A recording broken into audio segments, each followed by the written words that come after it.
Okay, Mom, now we're going to talk about the 90s. And wow, what a lot of fun things happened in the 90s. Oh, well, that was the decade of the grandchild.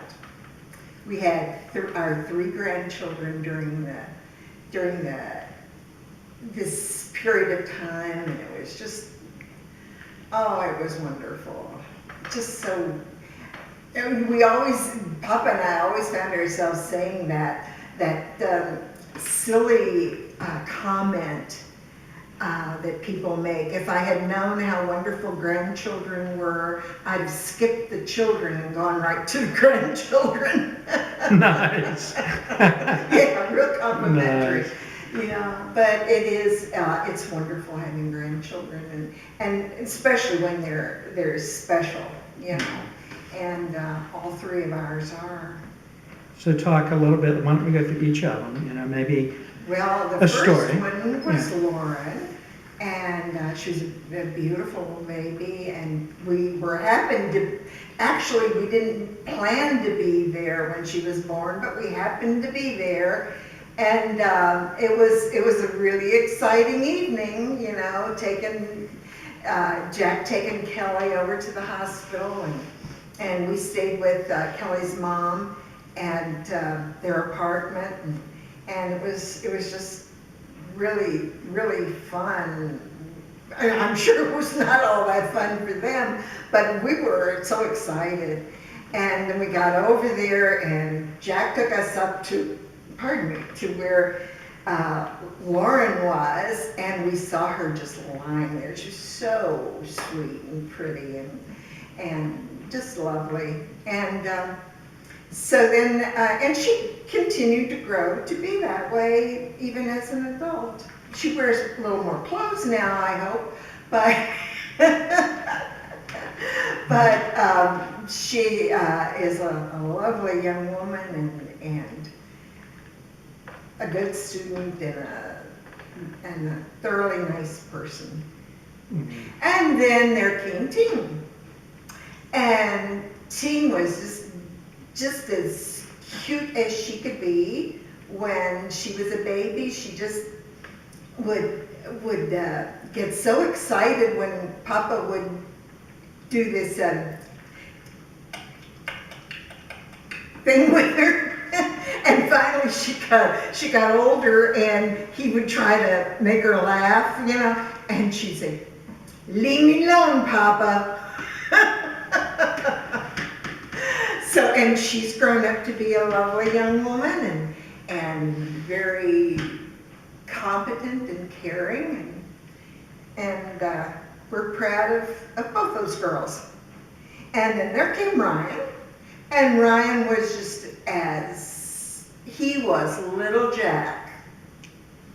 And so we really enjoyed that. And watching him be so capable at sports. He was really good at sports, and especially soccer. And I remember one game I was at, and he scored so many points, and the coach of the other team said, "I think you've got a ringer in here." This boy must be much older than you're claiming. So that became the joke of the day, really. And he's, you know, just also become so mature and doing well in school and getting ready to go to college. And it's just, you know, this is a good time. All three of them this year are involved with colleges. And next year Lauren will be out and Ryan will be in. So, and Christine will still be there. So that's good.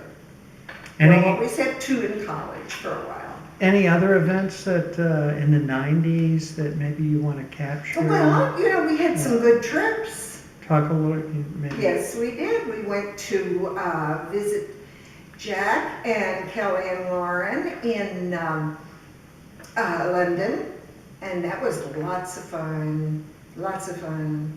Lauren had these little bitty feet. I remember they were so little, they were so cute. And then we went from there, from London, to visit Paul in Russia.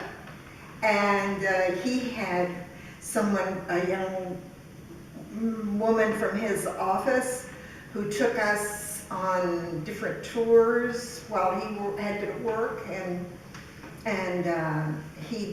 Papa said to him, he looked at the signs and you couldn't read them because they weren't in regular letters, you know, they were in the, what is it, Cyrillic? And he looked at Paul and he said, "Paul, don't leave me." And we went in this museum where you had to put like little cloth covers over your shoes, and we just had to like we're rummaging through a barrel trying to find the ones we want. It was fun. And at that time, we also went down to visit Chrissy in Little Rock. And that was a lovely time because it was spring, and Little Rock in the spring is just gorgeous with all the trees blooming and azalea bushes and everything. It was just beautiful. And she took us to fish sandwich stores. Papa's favorite thing, I think, in this world after breakfast is a fish sandwich. And they're famous for that in Nashville and Little Rock. And she took us to a couple of those places, and we enjoyed that a lot. Did she live in Knoxville before Little Rock or after? Okay. Yeah. And then Little Rock and then to New York after that. Yeah. Yeah, Right. yeah. No, St. Louis in between there. Oh, St. Louis and And New York. New York. Yeah. Wow. And, well, I won't tell that. But then, let's see, what else can I tell you about the 90s? Well, I remember when I came back, I had a tea party for my friends at work. Mhm. And we had, like, Jack had taken us to a tea, what they call a cream tea, outside of London, and it was on this beautiful little stream going by, and little ducks swimming in it and all, and this little white cottage, and we went in and we had cream tea, and it was just so nice. And so we decided I'd have the same thing, except no ducks and no stream. Or tea or crumpets. You know, It was just sitting at a table. No, we had tea and scones and the strawberry jam and the cream, the the cream that you put on. Yeah. And it was lovely. And I remember the principal was afraid to. He said, "Well, I don't know if I should eat that." It was the cream. And I said, "Well, don't you eat whipped cream?" He said, "Oh, that's what it is." Oh, clotted cream. We called it clotted cream, and he didn't think he should eat that. It'll clot your arms. So, your arms, I meant arteries. So, but it'll clot your arms. Too funny. So let's migrate to 2000 and to today.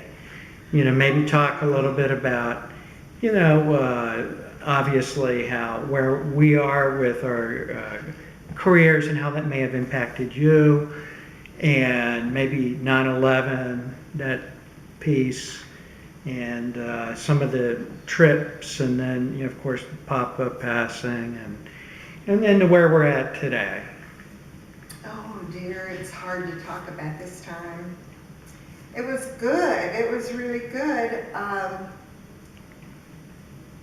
I was still working and really didn't care to stop. But then Papa had his heart attack, and I thought he was having flu. I mean, please, I don't think many people confuse flu with heart attack, but I did. And he kept saying, it hurts down here. And so I thought that was probably, he was having flu temperature.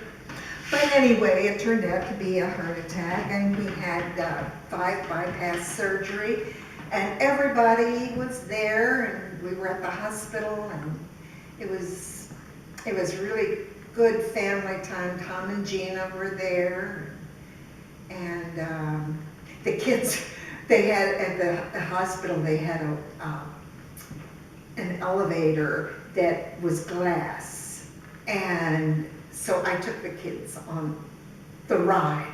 They called the ride, and we went up and down and up and down in the elevator. It was fun. It was a good break, and and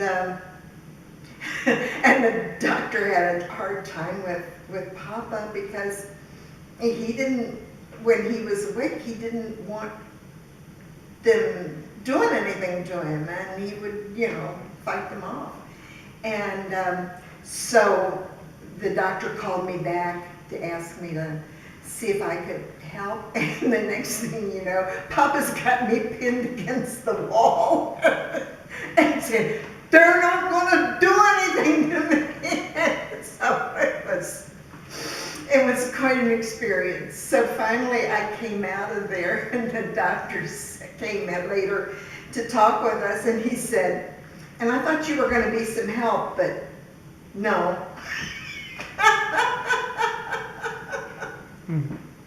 So anyway, I was no help at the hospital. And then he did so well with the surgery and all, and came home. And I can remember getting, even though the insurance paid for it, we got a bill from the hospital, enumerating all the different things.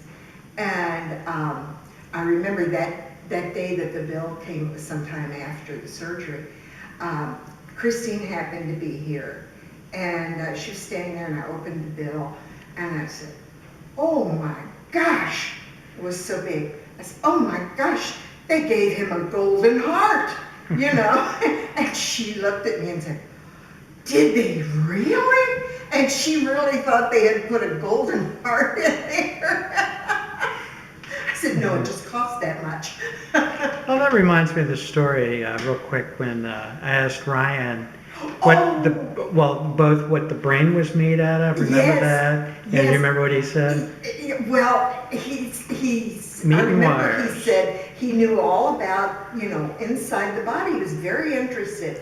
And he said that there were little men in there pushing your hair up. That's how to the make hair it grew. grow. Yeah. And that the brain was wires. Meat and wires. Meat and wires, yes. And the body was meat and blood. And A lot of meat. well, more in some of us than others. But, Yeah. So go on. but that was, Yeah, he was, sweet. even from that young age, he was interested in facts and Yeah. science, and, he could tell you, "Oh no, the statistics are, such and such." And so then he'd whip out his phone and prove it.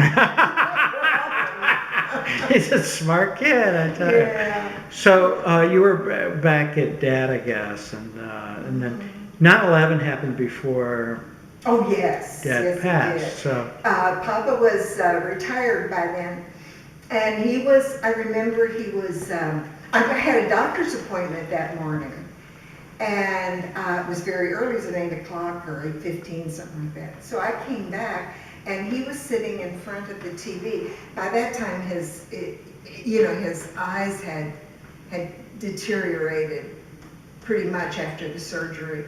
And so he was sitting there in front of the TV, and he had his robe on, and it was all wrapped around him, and he's watching it. And I came in and I said, "Well, what's so interesting?" And he said, "Just look."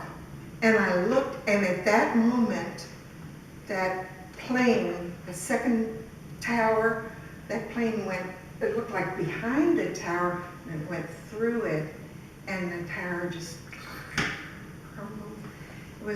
And then, of course, our next thoughts were, we saw all the work being done, trying to get the people and save them, and you know, all this stuff going on. And we worried about Chrissy because she was right there, and we thought, oh, you know, has stuff flown over, you know, where she is? Is she in danger? And then we thought about Jack. Jack is working down in DC, and At the Pentagon. yeah, and you had an appointment in that room where the plane went in later on that same day. Well, of course, it was canceled, but you know, it's just so close. And Paul was over in Russia, I remember, and he was so upset. He, you know, he couldn't get calls out to the United States, and he said that he had gone to a church that was close by him, and he was banging on the door. The doors were locked, and he just wanted to go into a church, you know, and pray for a while, and pray for his brother and his sisters, and for everybody. And so, but he couldn't get in, and he was so hurt by that, you know, they would leave it. Yeah, And he that's said, a I heard sad, somebody inside. yeah, it was a sad period, you know. Yeah, it was just a sad Yeah. period for all of us, all Yeah. of us. And And Dad obviously was impacted substantially, yeah. quite seriously, Yeah. yeah. So let's talk about, you know, after that, as it goes into 2000 towards where we are today. Well, I guess one of the biggest events there would be that Papa broke his hip, and he was sent for rehab over to Lorien, and he was supposed to be there, I think, 2 weeks. And the first week he was there, he was the champion of rehab. I would come for his rehab things and, go John, go! And he'd just smile and he'd go, he'd ride that bicycle, or he'd climb those stairs, and he, you know, he just, and all the technicians who were working there, the therapists were saying, wow, he's just really doing good. Look, he went up and down stairs already.